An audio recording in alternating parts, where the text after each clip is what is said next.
Ravi de vous retrouver, Madame, Monsieur, en direct sur Canal Algérie, comme chaque dimanche, pour suivre votre émission avec nous, votre émission sportive au Canal Foot, qui revient tous les dimanches. Au sommaire de ce 32e numéro, on va aller on va parler de Ligue 1 et dans sa 23e journée, on parlera très rapidement de Ligue 1, on parlera aussi de Ligue 2 et le plus gros de cette émission sera consacré à l'affaire du moment, l'affaire qu'on appellera l'affaire entre l'USM Alger et le RS Berkane marocain et cette histoire d'équipement ramenée par cette équipe marocaine. Avant de commencer, avec moi bien sûr, comme d'habitude, les consultants, l'équipe de Canal Foot.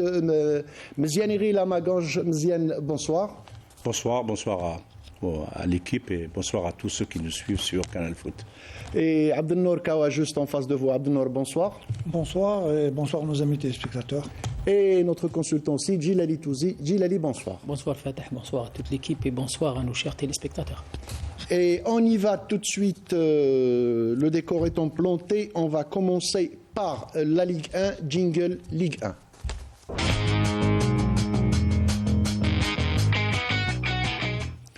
Jingle Ligue 1 donc qui viennent de passer, on parlera très rapidement de la 23e journée, de championnat qui s'est jouée ce vendredi et ce samedi, qui n'a pas connu beaucoup de changements. Le Mouloudia d'Alger, le leader qui a été accroché à Magara face au NC Magara, le Nejm local qui a pu arracher un point, le Mouloudia qui a obtenu un point, appelons ça comme on veut, le Shabab Riadi de Belouizdad qui a battu largement cette équipe de Biskra, l'US Biskra sur le score sans appel de 4-0.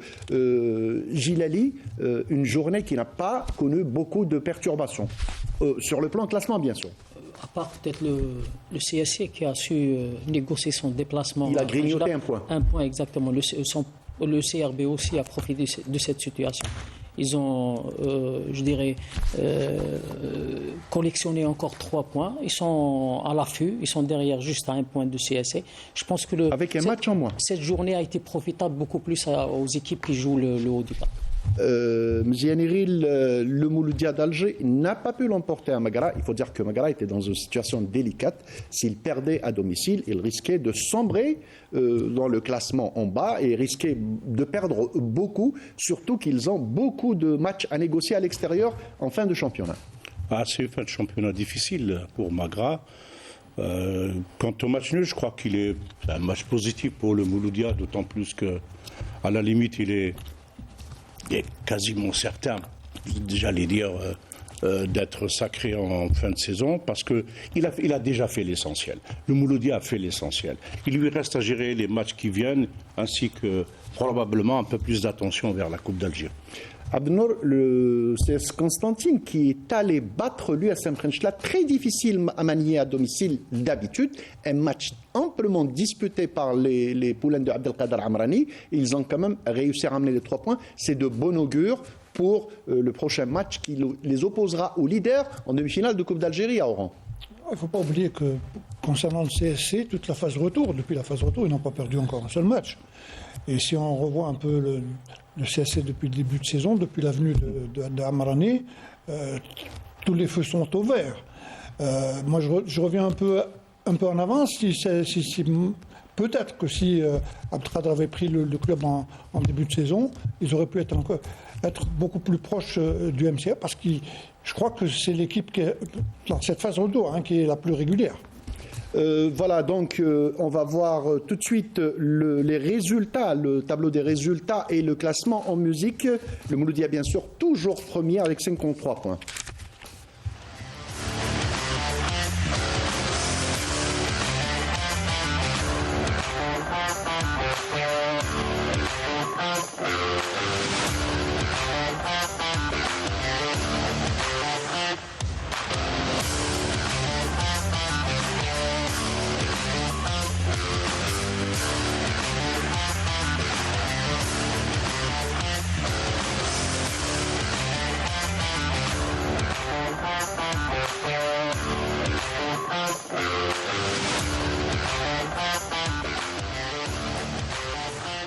la Ligue 2 aussi, on jouait à la 23e journée aussi bien pour les groupes centre-est que centre-ouest. Si les choses sont claires, carrément claires pour le centre-est où l'Olympique d'Erbo est en train de caracoler en tête. Premier, il a été accroché à Batna par le MSPB, mais ils ont fait un grand pas vers l'accession, n'est-ce pas, Gilles?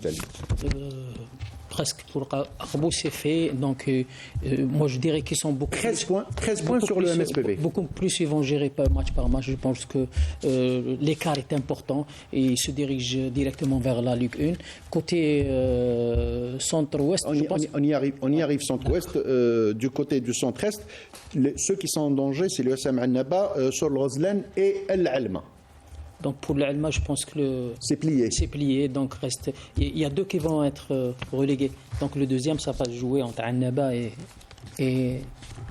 Sur le- Sol Roslan. Ouais. Et Sol Il y a Roslan. aussi Shlomo Laïd qui n'est pas très loin. Oui, il n'est pas très loin, mais que pour Ndima- le moment, c'est cela. Pour le centre-ouest, c'est encore, même si le S Mostaganem ne perd pas, ils sont à 5 points du RC Kuba. Le S Mostaganem n'a pas encore accédé, le RC Kuba ne veut pas lâcher. Idem pour le S Mostaganem. On va voir les résultats de cette 23e journée pour les deux groupes et les classements en musique.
Voilà, ayant parlé de Ligue 1 et Ligue 2, on passe à la partie la plus importante de notre émission aujourd'hui. C'est l'affaire qui défraie la chronique depuis avant-hier. Cette équipe du RS Berkane, l'équipe marocaine du RS Berkane, qui doit toujours rencontrer l'USM Alger dans le cadre des demi-finales allées de la Coupe de la CAF, et qui a créé une histoire rocambolesque. On va en parler, mais tout de suite, jingle dossier.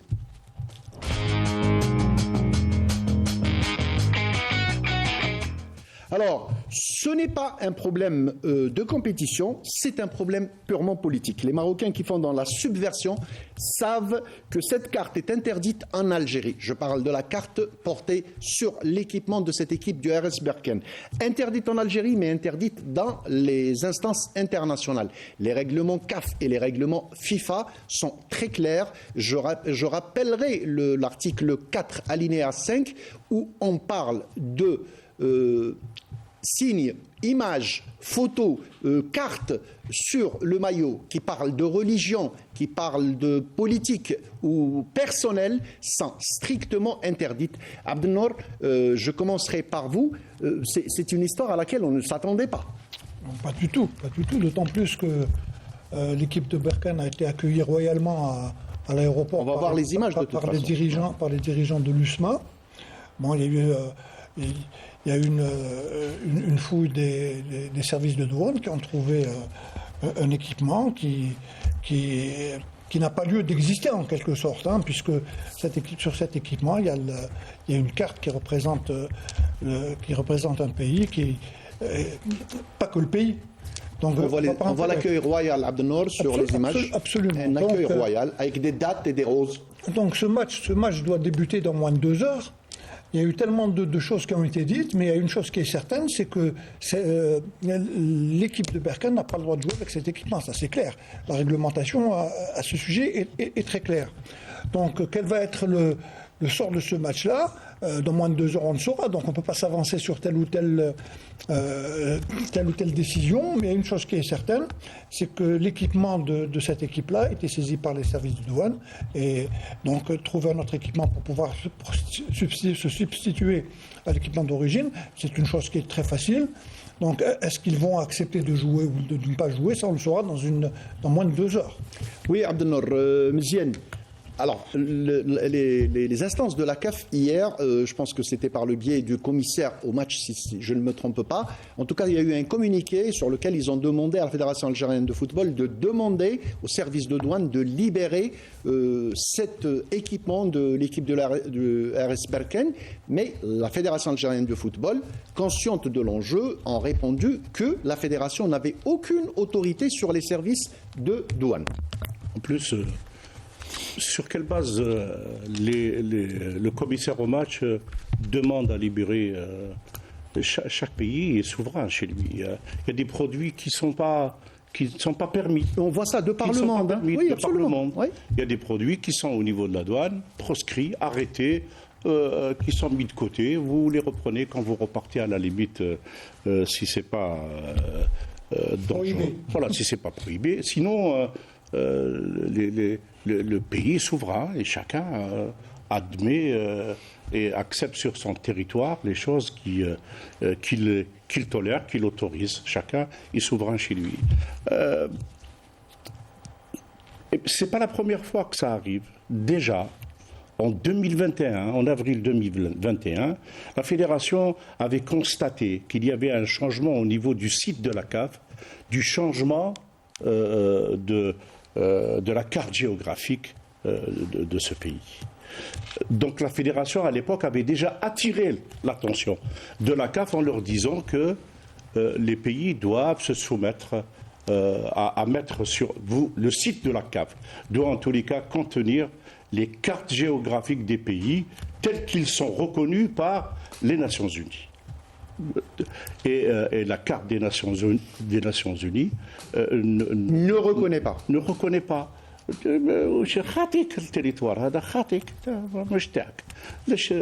Pourquoi maintenant nous savons que on cherche toujours à trouver, à titiller un petit peu les Algériens, mais je crois que l'Algérie a un comportement, une réaction tout à fait à la mesure de l'événement, sans donner trop d'importance, mais en étant bien sûr très rigide sur l'application des principes. J'allais vous poser une question. De par votre longue carrière, Mziane, en Algérie, à l'étranger, en Afrique, vous avez sillonné les terrains. Est-ce que vous avez déjà croisé une seule fois, une équipe qui a joué avec une carte géographique de son pays sur le maillot? Non, mais ça c'était... Ils viennent de le faire récemment, même eux. Ils l'ont fait durant les quarts de finale, juste avant les quarts de finale. Il y a quelques mois, quelques semaines, qu'ils ont inclus cette carte parce que, sachant pertinemment qu'il y avait une possibilité de rencontrer l'USMA d'Alger. Donc tout était calculé à l'avance. Mais j'ai oublié de dire que quand la Fédération avait écrit à la CAF en 2021, la carte a été changée. La carte qui a été... Elle est revenue à la carte d'origine. Elle a été revenue à la carte d'origine telle que autorisée par les Nations Unies. Donc aujourd'hui, encore une fois, la Fédération et l'Algérie, dans son droit, en tous les cas, de demander à ce que les maillots de l'adversaire soient conformes à ce qui se fait généralement dans les confrontations entre clubs et entre pays. Riyad Belkhedim nous a résumé dans un sujet l'histoire de cette histoire rocambolesque. On va voir le sujet, on reviendra au débat. Ce qui n'aurait dû être qu'un simple match de football, régi par des règles et lois très claires, stipulées par les règlements de compétition de la Confédération africaine de football et de la FIFA, s'est transformé en un scénario ridicule et provocateur du club de Berkane qui doit affronter ce soir l'USMA d'Alger, détenteur du titre de la Coupe de la Confédération africaine de football. L'équipe de Berkane est arrivée à Alger par vol direct et accueillie par le club algérois avec des fleurs, des égards et l'hospitalité connue des Algériens. Les Marocains ont usé d'un stratagème puéril et téléguidés par un Marzen qui pense pouvoir utiliser le sport, un simple match de football, à des fins politiques, en arborant sur leur maillot une carte imaginaire d'un pays qui n'est reconnu ni par la CAF, ni par la FIFA, mais surtout pas par les Nations Unies. Une carte qui n'est pas non plus reconnue par un pays souverain dans ses décisions, l'Algérie. Cette affaire, qui n'aurait jamais dû être, a fait sortir la demi-finale de la Coupe de la Confédération de son cadre sportif. Les mensonges et les polémiques qui ont été propagés par certains médias marocains ont terminé de pervertir une opposition qui n'aurait jamais dû sortir du rectangle vert. L'article 4, alinéa 5 de la CAF est pourtant clair. L'équipement ne doit présenter aucun slogan, inscription ou image à caractère politique, religieux ou personnel. Le cas échéant, le joueur ou l'équipe contrevenante seront sanctionnés par l'organisateur de la compétition. Ce genre de dérive provient certainement du fait d'agents du Maroc qui gangrènent cette instance. Pour preuve, un document signé par le département des compétitions atteste que la LS Berkane a reçu la bénédiction par ses agents pour jouer avec le maillot qui fait l'objet d'une opposition du côté algérien. Si ce fameux document place de facto l'instance fédérale dans le camp du club marocain, nous sommes en droit de nous interroger.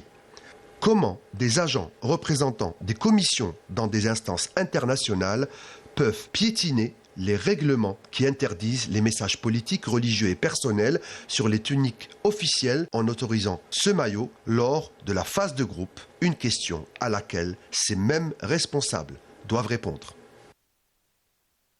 Voilà, c'était un sujet signé Riyad Belkhadim. Tout a été clair.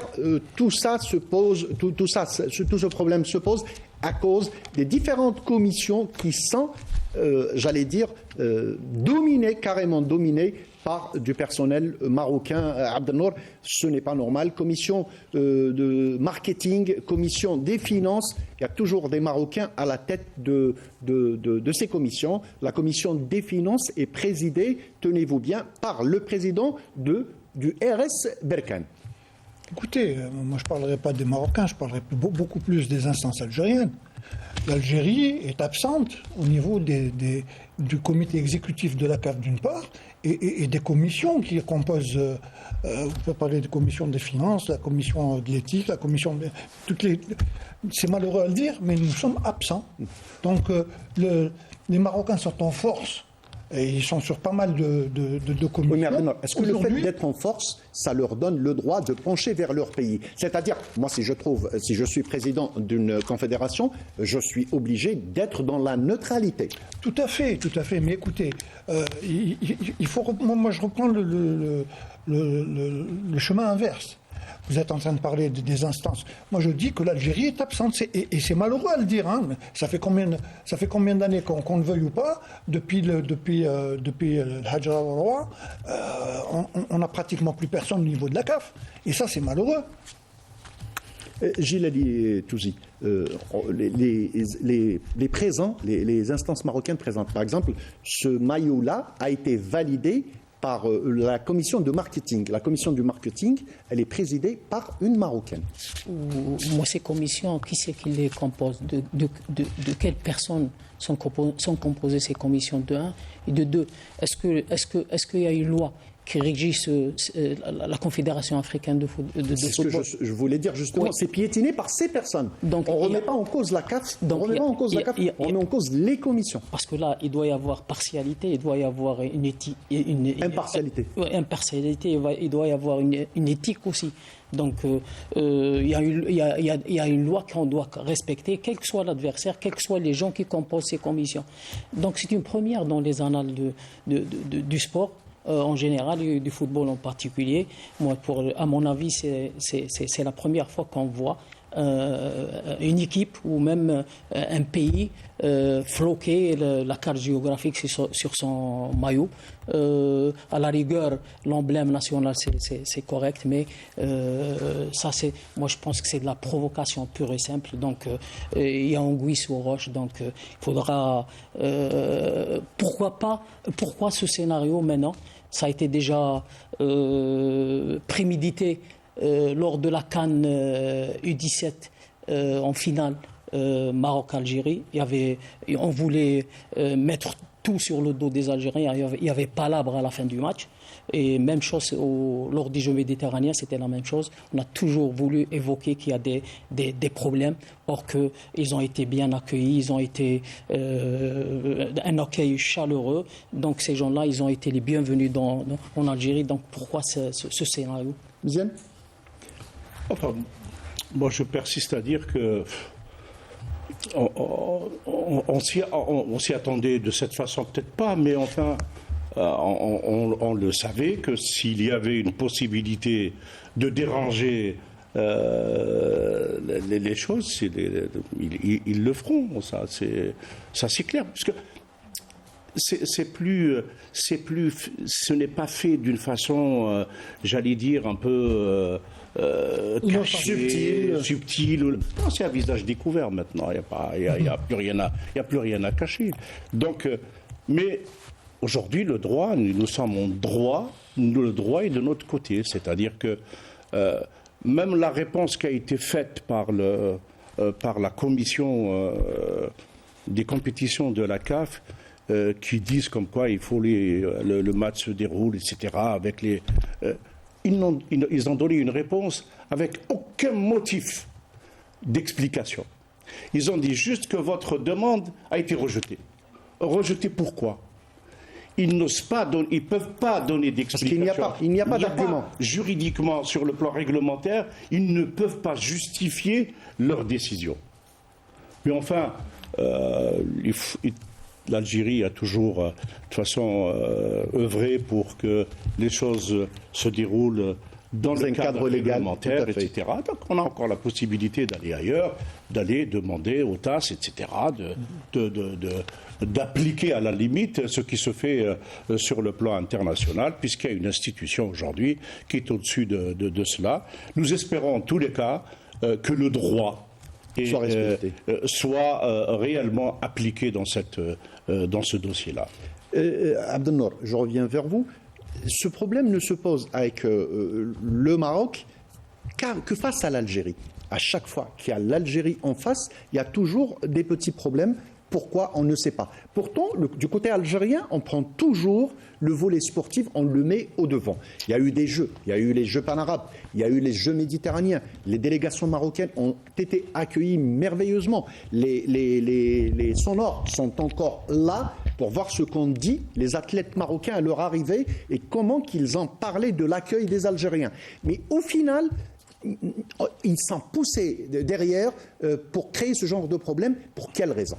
Depuis notre indépendance, depuis 62, j'ai commencé à jouer en équipe nationale en 66, en junior et tout. Depuis ce jour-là, l'Algérie a toujours été d'abord une terre d'accueil, en parlant de sport, particulièrement en football. Il y a eu, on a toujours mis le côté sportif au devant de la scène. Donc le côté politique ne nous intéressait pas, le football. Aujourd'hui, malheureusement, le cas de Beckham, qu'on ne veuille ou pas, le sport est pratiquement mis de côté. Donc c'est malheureux d'une part, et puis moi je pense que c'est une grosse provocation. Maintenant, il y a des provocations qui sont légitimes. On peut jouer sur le moral d'une équipe par tel ou tel subterfuge, mais arriver à ça, là, ça c'est clair, c'est net. Il y a une législation qui est appliquée, qui doit être appliquée, et j'espère que cette affaire va aller jusqu'au bout. Et comme Mziane en a parlé, on parle du TAS, aujourd'hui les commissions de la CAF dépendent bien évidemment. Il y a des présidents de commission, mais qui dépendent de l'instance mère, c'est-à-dire de la CAF. Au-delà de la CAF, il y a la FIFA, il y a le TAS à Lausanne. Autrement, même les textes de la FIFA sont clairs à ce sujet. Oui. Je crois qu'il y a eu, de par le passé, à l'époque de l'ancienne Yougoslavie, quand il y a eu le partage, il y a eu un problème, je crois qu'avec la Bosnie-Herzégovine, ou un truc comme ça, il y a eu Monténégro, il y a eu une équipe qui avait joué justement en mettant la carte géographique de son pays, et ça a été stoppé net par la FIFA. Donc je ne vois pas pourquoi. Et puis même, jouer avec tel ou tel maillot, le plus important, c'est ce qui se passe sur le terrain. Donc ces maillots ont été saisis par la douane. Il y a possibilité d'aller jouer avec un autre maillot. Tout à fait. Et c'est légitime. Moi, je parle du côté sportif. Hein. Bien sûr, bien sûr. C'est justement du côté algérien, on ne parle que du côté sportif. Absolument. La FAF était ouverte à toutes les solutions. Ils ont simplement répondu que nous n'avons aucune autorité sur les douanes. Les douanes qui sont responsables des territoires, de l'étanchéité de notre territoire. On ne peut pas réclamer quoi que ce soit. Il se pose un problème d'équipement, on peut vous ramener des équipements ou la ramener des équipements. Le problème ne se pose pas, mais ils insistent. C'est ce qui nous pousse à croire, c'est clair, c'est comme de l'eau de roche, que c'est un problème purement politique et rien de sportif dedans. En général, le sport en général ou le football en particulier, c'est apolitique, ça n'a rien à voir, le sport et la politique. De un et de deux, il y a une réglementation qu'il faudra suivre, qu'il faudra appliquer. Donc, s'il n'y a pas de loi, il n'y a pas de réglementation, donc c'est la loi de la jungle. Là, on est dans un pays où on respecte la loi. Donc, notre pays est souverain. On a toutes les latitudes d'accepter ce qu'on juge. Nous avons, Mziane, Abdellah, nous avons les images qui peuvent bien jouer avec un équipement où il y a leur drapeau qu'on respecte. C'est très clair, c'est légitime, il n'y a aucun problème. Là, c'est pendant un match de la CAF, hein, parce qu'on voit l'écusson de la CAF. Voilà, exactement. Pourquoi spécialement face à l'USM Alger, on insiste pour jouer avec cet équipement? Mais c'est clair, c'est des coups bas, on essaie de n'importe quelle manière de procéder dans la provocation. Et je pense que l'État algérien est bien éveillé, l'État algérien est bien, je dirais, conscient de ce qu'ils sont en train de faire. Donc je pense qu'on a entièrement raison et la loi est de notre côté. Mziane, on passe maintenant à l'autre possibilité. Il se pourrait que le match ne se joue pas. Il se pourrait que le match se joue. On ne sait pas ce qui se passera dans les 2 heures, comme le disait Abdelnour. Maintenant, quelles sont les étapes que la fédération algérienne devrait faire? Très rapidement, déjà, il faut prendre... il faut s'adresser à un avocat en Suisse, bien sûr, sur place, et puis aller très vite. C'est très important que ce soit un législateur. Oui. Il faut faire très attention au choix des avocats parce que on connaît un petit peu l'influence de certains sur ce milieu-là. Donc, voilà, la fédération, pour l'instant, elle réagit de façon tout à fait réglementaire, positive, etc. En tout cas, moi, je souhaite qu'elle continue à aller, mais maintenant à passer une vitesse supérieure, à aller très rapidement, pour ne pas perdre de temps. Parce que les intentions commencent à s'éclaircir. Tout à fait. Pour ne pas perdre de temps, aller dans le choix de celui qui défendra ce dossier-là, même lui adjoindre probablement quelqu'un d'ici afin de faire attention et de suivre l'évolution de ce dossier. Voilà, donc... parce que sur le plan juridique, il n'y a aucun souci. Nous sommes dans notre droit. Nous sommes dans notre droit. La CAF et la FIFA ne devraient pas faire de politique sur des dossiers comme ça. La seule organisation à même de faire de la politique, c'est les Nations Unies. Donc les Nations Unies, ils ont déjà tranché sur ce dossier-là. Il y a une carte géographique qui est reconnue. Il y a celle du Royaume et il y a celle du Sahara occidental, jusqu'à preuve du contraire. Donc pour l'instant, les institutions, il me semble en tous les cas, doivent respecter en tous les cas. On serait au courant, si c'était autrement, on serait au courant. Bien sûr, au niveau des Nations Unies, il n'y a aucun souci. Ça a été déjà fait. C'est pour ça que j'ai rappelé en 2021, ils ont changé de drapeau sur le site. Et suite à la réclamation de la fédération à l'époque, ils ont repris l'ancien. Tout à fait. C'est-à-dire, ils ont fait une tentative. Ça n'a pas marché. Ça n'a pas marché. Ça a repris. Qu'est-ce qui a changé depuis? Rien. Absolument, ça n'a pas évolué au sein des Nations Unies. Oui, Abdelnour, je voyais que vous vouliez intervenir. Mais les choses sont claires, là. On est en train de parler de recours, mais il y a des textes et les textes sont clairs.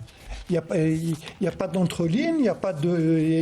On peut pas. C'est clair que tu n'as pas le droit de jouer avec tel ou tel maillot, donc ça c'est clair. Abdelnour, la réponse qui a été faite par la CAF, par la commission, elle dit votre demande est rejetée. Point. Pour quelle raison? C'est ce qu'on appelle une réponse négative. Bien sûr. Il n'y a pas d'explication.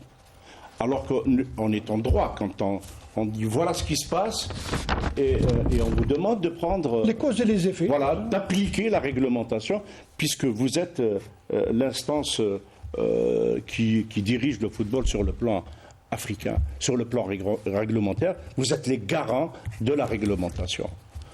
Ils répondent, mais ils ne donnent pas les raisons. Ils ne justifient pas leur réponse. Ils disent juste que votre demande est rejetée. Sans argumenter. Point. Sans aucune argumentation. Oui, Abdelnour, continue. Non, c'est pour revenir. Donc, pour moi, les choses sont claires.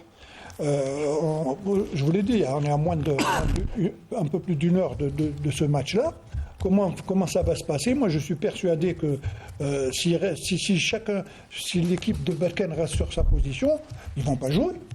Donc ça va encore. C'est une affaire qui va dépasser le cadre sportif. Absolument. Donc j'espère que les gens restent quand même assez conscients de ce que pourrait faire éventuellement ce non-match, si entre guillemets il n'y a pas de match. Et ça serait malheureux pour le sport en général et pour le football africain également. Il ne faut pas oublier que l'USMA est quand même détentrice de la Coupe de la CAF. Ce qui s'est fait, ce n'est pas innocent. C'est exactement la question que je voulais vous poser, Ce n'est pas innocent du tout. C'est parce qu'ils sont face aux détenteurs, le SM Alger qui a mais défendu. Alors, une phase de poule sans défaite. Vous savez, il est légitime pour chaque club de déstabiliser, oui. Mais de bonne guerre. Voilà. Mais il faut trouver des moyens. Ne pas sortir du cadre sportif, tout simplement. Tout à fait. Un peu déstabiliser l'équipe. Oui, Gilali, vous voulez dire quelque chose? Je reviens vers vous, Ismaël. Ces commissions sont garantes de la réglementation, je pense. Donc il faudra rendre les choses dans leur contexte initial. Donc s'il y a réclamation, il faudra argumenter par le positif ou par le négatif. Pourquoi ça a été rejeté? Pourquoi ça a été accepté? Chose qui n'a pas été faite. Donc ça, on peut le lire comme on peut le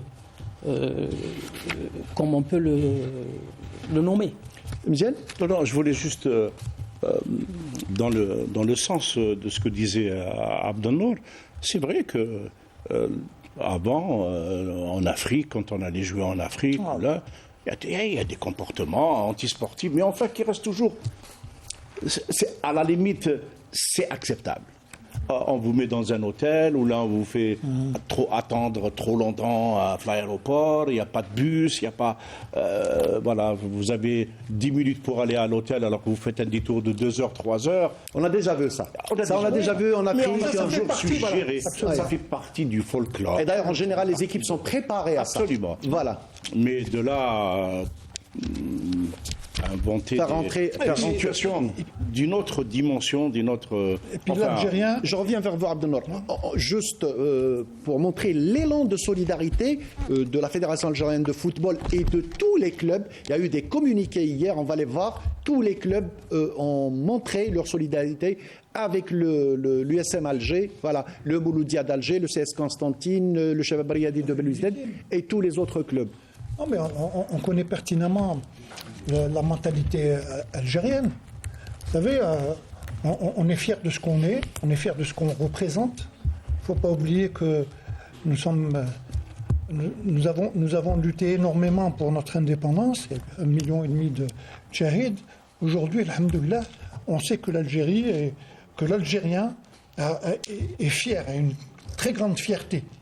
Et personne ne peut venir nous loter ou essayer de jouer avec n'importe quel sujet sensible pour pouvoir nous déstabiliser. Mais là, dans ce cadre-là, toute l'Algérie ne peut être que solidaire avec l'USMA ou avec la Fédération algérienne de football. Oui, Gilali, vous voulez dire quelque chose? Lorsqu'il s'agit de l'intérêt national de notre pays, donc ça démontre encore une fois que tout le peuple est derrière. Donc surtout lorsqu'il y a une forme d'injustice. Donc nous, en tant qu'Algériens, on n'aime pas l'injustice, on veut être toujours juste et équitable. On dira tout simplement que la souveraineté de l'Algérie est une ligne rouge. On l'a dit hier, on le redit aujourd'hui, on le dira demain. C'est une ligne rouge, aussi bien pour le Maroc que pour tout autre pays. Personne ne pourra venir nous dicter sa loi sur notre territoire. Pour finir, très rapidement, Mzienne, ce qu'on ne souhaite pas, ça va partir dans les instances, dans les tribunaux. Ça va partir probablement vers le TAS. Si ça ne se dégoupille pas, ça va partir vers Lausanne. Selon vous, selon votre expérience, selon vos connaissances, c'est valable aussi pour Abdel Nour, pour Gilali, quel sera le verdict final au bout du compte? C'est pour ça que je parlais tout à l'heure de l'homme qui va défendre ce dossier. C'est un choix difficile. C'est un choix difficile et il faut absolument faire très attention. Parce que dans ces sphères-là, Ouais, il y a beaucoup de lobbying. Voilà.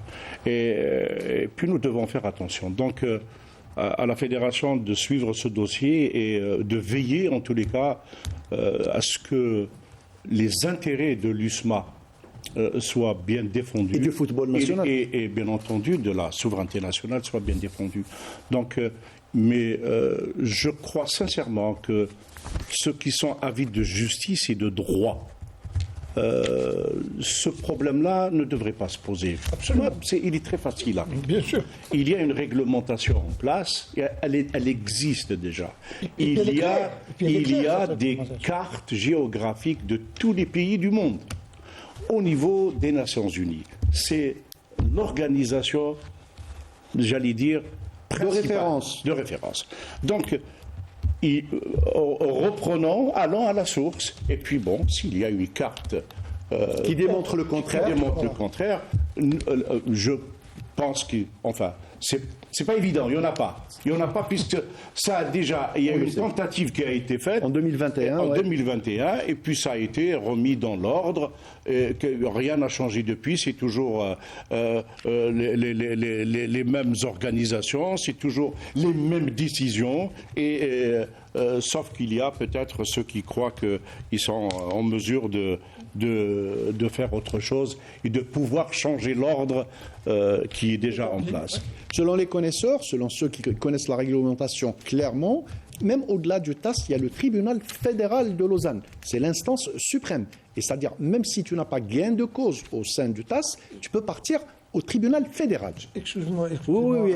Rapidement, Abnor, parce qu'on a fait beaucoup de temps. Vous avez parlé des articles, justement, Oui, concernant. bien sûr. Les choses sont claires. Oui, très clair. Donc, on est en train de tergiverser, on est en train de trouver. Oui, Mziane l'a dit. Donnez-moi Alors- l'argument. Non, alors que les choses sont claires. Il est interdit de jouer avec un maillot. La CAF est incapable de dire pourquoi. Voilà. Ils ne disent pas pourquoi. Gilali, un dernier mot? C'est une question de principe et c'est une question de souveraineté. Défendre ce dossier fermement, c'est défendre l'USMA et défendre le football national. Voilà. On a fait le tour de la question. Tout notre souhait, c'est que la raison reprenne, c'est que le bon sens reprenne, c'est que le match reste dans un cadre sportif, parce que ce n'est qu'un match de football, ce n'est pas autre chose. Encore une fois et pour la dernière fois, la souveraineté de l'Algérie est une ligne rouge qui ne pourra jamais être dépassée. Merci messieurs d'avoir été avec nous. Merci madame, monsieur de nous avoir suivis. Restez sur Canal Algérie. À dimanche prochain.